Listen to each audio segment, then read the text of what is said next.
लाजमी बात है। तो पायरुविक एसिड के अंदर कार्बन कितने होते हैं? 3 होते हैं। अब होगा क्या कि इसमें से ना एक कार्बन कार्बन डाइऑक्साइड की सूरत में रिमूव होता है, ठीक है, और 2 इसमें से हाइड्रोजन रिमूव होते हैं। देखें, कार्बन डाइऑक्साइड का रिमूव होना प्रोसेस होता है डी कार्बो ऑक्साइलेशन। इस प्रोसेस को हम क्या कहते हैं?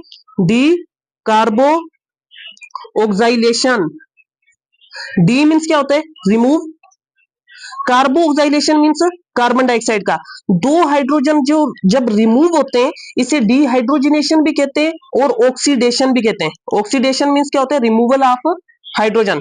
अब ये 2 हाइड्रोजन जब रिमूव होंगे, इन्हों को लेने कौन आता है? NAD, nicotine amide adenine dinucleotide. जब NAD2H+ से मिलते हैं तो ये किस में कन्वर्ट हो जाता है? NADH+H के अंदर ये क्या हो जाता है? कन्वर्ट हो जाता है, ठीक है। इस पूरे प्रोसेस को हम क्या बोलते हैं? Oxidative decarboxylation. क्या कहते हैं हम? Oxidative decarboxylation. ये बात आपने याद रखनी है भाई। देखो, ऑक्सीडेटिव मींस क्या? हाइड्रोजन का रिमूव होना। Decarboxylation, D means remove, carboxylation means carbon dioxide का रिमूव होना और हाइड्रोजन का रिमूव होना। अब ये किस में कन्वर्ट हो जाता है? एसिटाइल के अंदर। पायरुविक एसिड से एसिटाइल में कन्वर्ट कैसे होगा? जब एक कार्बन डाइऑक्साइड और 2 हाइड्रोजन निकलेंगे।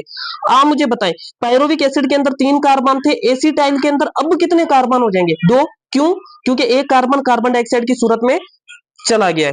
अब इस एसिटाइल को, इसके अंदर 2 कार्बन है, ये 2 किसको शो कर रहे हैं? कार्बन को। 2 एसिटाइल को शो नहीं कर रहा। इसके अंदर कितने कार्बन होंगे? 2। इधर लिख देता हूं मैं, 2 क्या है?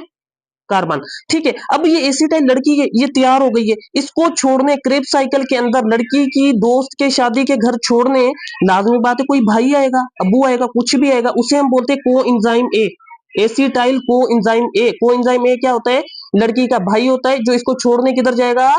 क्रेब्स साइकिल के अंदर।